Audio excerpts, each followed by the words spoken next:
Cek, cek. Oke. Assalamualaikum warahmatullahi wabarakatuh. Perkenalkan, saya Muhammad Noval Nasir. NIM saya 23051100041. Nah, jadi dalam video ini saya akan menjelaskan dan mencoba dari proyek UAS saya di mata kuliah organisasi dan arsitektur komputer, yaitu mensimulasikan rangkaian adder 32 bit memakai Verilog HDR yang dijalankan di model SIM. Nah, di sini ada ketentuan dari job sheet-nya. Jadi project atau percobaan yang akan saya lakukan itu adalah rangkaian adder 32 bit, ya, dimana fungsinya itu buat melakukan operasi penjumlahan bilangan biner 32 bit. Rangkaian ini itu disusun dari 32 full adder, dimana setiap full addernya dibangun dari 2 half adder. Nah, selain akan menghasilkan nilai dari sum, rangkaian ini juga akan ngasilin carry out dan overflow di operasi bilangan yang bertanda. Nah, untuk arsitektur yang dipakai itu di sini adalah triple carry adder, sehingga carry dari bit yang lebih rendah itu akan merambat ke bit yang lebih tinggi. Nah, jadi seperti ini untuk rangkaiannya. Oke, kita coba saja langsung di model SIM, di jump start, kemudian create a project. Nah, kita akan namakan saja OAK project. Oke. Kemudian di sini kita akan nambahkan existing file yang sebelumnya sudah saya buat terlebih dahulu. Buka. Nah, sini ada 42 file ya. Kita akan menambahkan semua filenya. Oke. Nah, sini akan muncul 42 file dengan status yang masih tanda tanya karena belum kita compile. Selanjutnya kita akan compile all. Oke, jadi jika checklist hijau seperti ini artinya telah tercompile dengan benar. Tapi apabila statusnya itu X atau silang yang berwarna merah, maka dia ada error atau ada kesalahan di isinya, di codingannya. Nah, selanjutnya kita ke library, kita ke work tb adder 32. Nah, di sini ada, kita akan simulate ada 3 modul utama. Nah, yaitu ada half adder, dia sebagai blok dasar penjumlahan 1 bit. Kemudian ada full adder dibentuk dari 2 half adder. Kemudian ada adder 32 yang menggunakan 32 full adder secara berantai atau triple carry adder, triple carry. Nah, selain itu juga tadi ada ini TB adder 32 itu adalah test bench-nya. Test bench adder 32 untuk dia akan beri sinyal uji dan sebagai hasil simulasinya. Nah, selanjutnya sini kita pilih UT ini di instance, kemudian add wave. Tunggu dulu sebentar.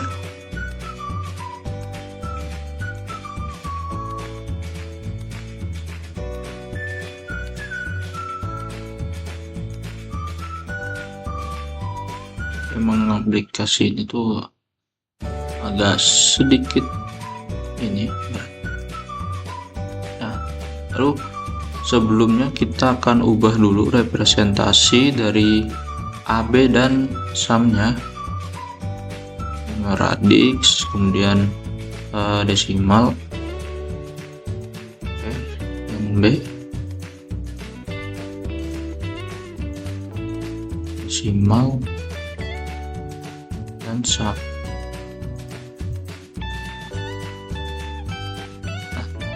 Kenapa kita ubah ke desimal? Karena supaya lebih mudah dibaca nanti pada hasilnya. Oke, jika sudah, kita akan jalankan simulasinya dengan sini. Kita ketik all, enter, dan kita klik no ya, karena kalau klik yes nanti dia kan finish. Nah, dia akan foreclose sendiri untuk aplikasinya, jadi kita klik no. Nah, di sini ada muncul loadingan dari test bench dan kita cek. Nah, jadi seperti ini, kita view, zoom full. Oke, di sini udah terlihat ya, setelah jalanin muncul tampilan waveform kayak gini. Nah, ada sumbu horizontal itu nunjukin waktu simulasi dalam status picosecond, mana dia akan terus bertambah seiring simulasi berjalan ke kanan. Sini dia akan terus bertambah. Nah, sedangkan garis hijau ini dia menunjukkan perubahan dari nilai sinyal. Nah, untuk ini ada pola naik, kemudian ada pola turun. Yaitu menunjukkan perubahan logika sinyal digital. Gimana? Kalau naik berarti perubahan logika dari 0 ke 1, sedangkan turun perubahan logika dari 1 ke 0. Sementara angka-angka biner ini atau desimal di samping ini sinyal, dia nunjukin kalau logika di waktu tertentu ya. Jadi setiap kali nilai input seperti A, B, sum atau Cin berubah, nah dia akan terus berubah, maka output dari sum, carry out, dan overflow juga berubah. Nah, di sini tadi di kode ada A sekian, B sekian, carry in sekian, dan hashtag 10. Artinya tiap 10 nanosecond. Salam.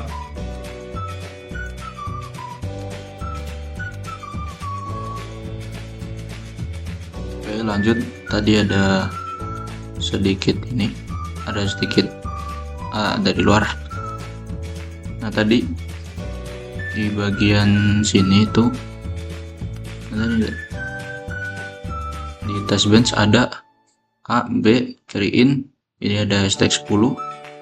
Jadi setiap 10 nanosecond inputnya akan berganti, dari waveform akan lompat ke nilai yang baru. Jadi ini membuatnya jadi kelihatan kayak garis hijau yang naik dan turun. Nah, terus apa artinya garis yang datar hingga ujung seperti ini?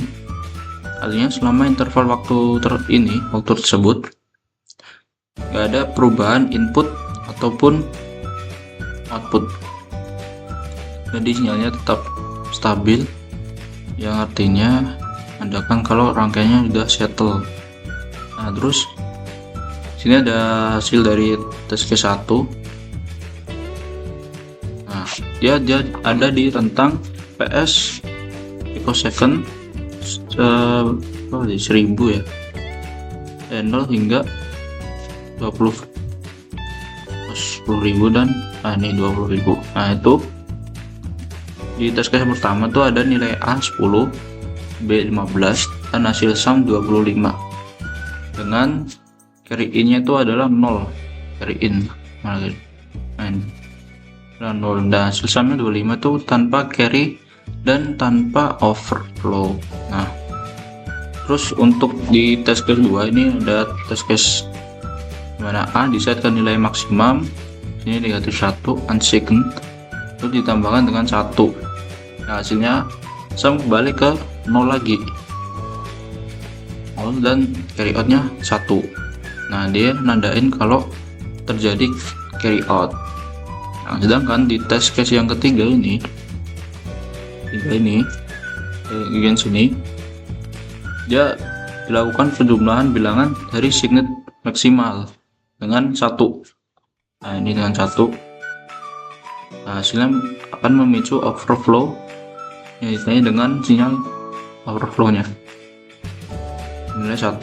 Nah, ini 1. Terus untuk bagian ini di antara 30.000 sampai 40.000 ini, nah di tes case keempat nih penjumlahan dari dua bilangan negatif. Nah, ini dua-duanya negatif, dari A dan B negatif, dia akan ngasih overflow negatif. Nah, dan juga terdeteksi oleh sinyal overflow di 1 dengan negatif jumlahkan negatif menghasilkan hasil positif. Oke, jadi nilai waktu di satuan per second itu akan terus meningkat ketika kita coba klik ke kayak gini ya. Nah, jadi dia akan terus meningkat ke kanan karena simulasi berjalan secara sekuensial terhadap waktu. Perubahan nilai di sini di kolom MSGS ini tuh dia nunjukin kalau sinyal di suatu waktu, karena setiap kita pindahkan ke waktu yang beda nilai ini tuh dan wave-nya juga ikut berubah. Nah, oke, selanjutnya kita akan menambahkan ya dalam ketentuan, kita close dulu. Nah, jadi dalam ketentuan ini tadi tuh kita habis diminta untuk menambahkan berapa ini di kode edit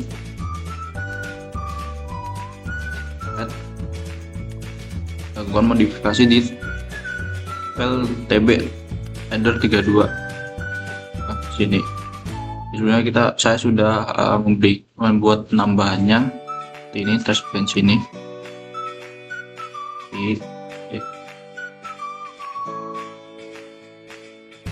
tambahkan di sini.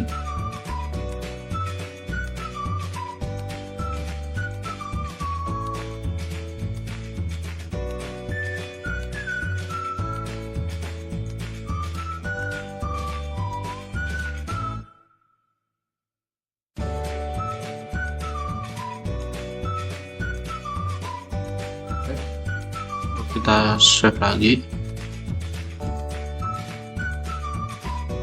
Nah, sini dia akan tanda tanya lagi karena kita mengubah kode di dalam kodenya tadi. Nah, akan kita compile lagi. Nah, kenapa kita ubah hanya di TB header 32-nya? Keduanya karena touchband tuh fungsinya sebagai media pengujian. Kalau header 3 itu desain rangkaian utama yang udah nggak perlu diubah lagi karena udah benar. Nah, ibaratnya tuh kayak header tuh mesin, kemudian touchband itu adalah orang yang menguji mesin itu. Nah, untuk melihat performa mesin kan otomatis yang kita ubah tuh skenario dari pengujiannya, bukan pada mesinnya seperti apa. Nah, gitu. Jadi kita udah compile all, kemudian sama ini kita simulate.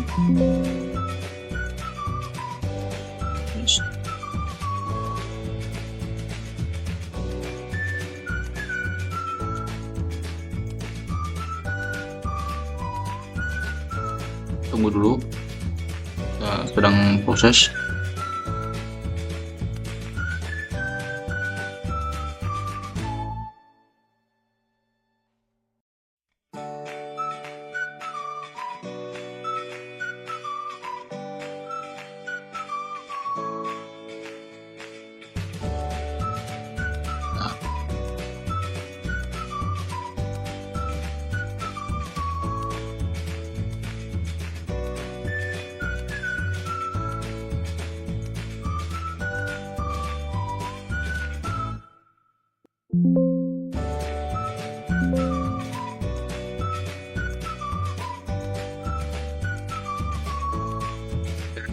Kita lanjut ke selanjutnya.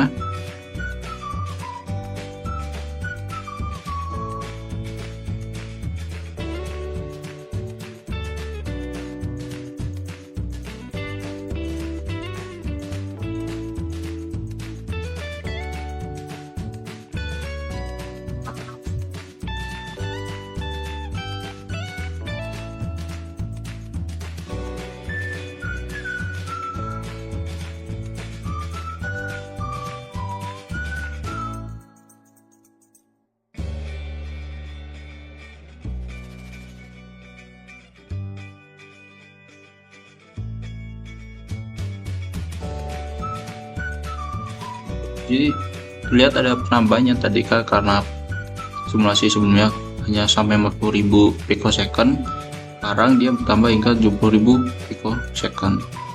Jadi tes ini tuh ada pola biner tertentu, pola biner di input A dan B.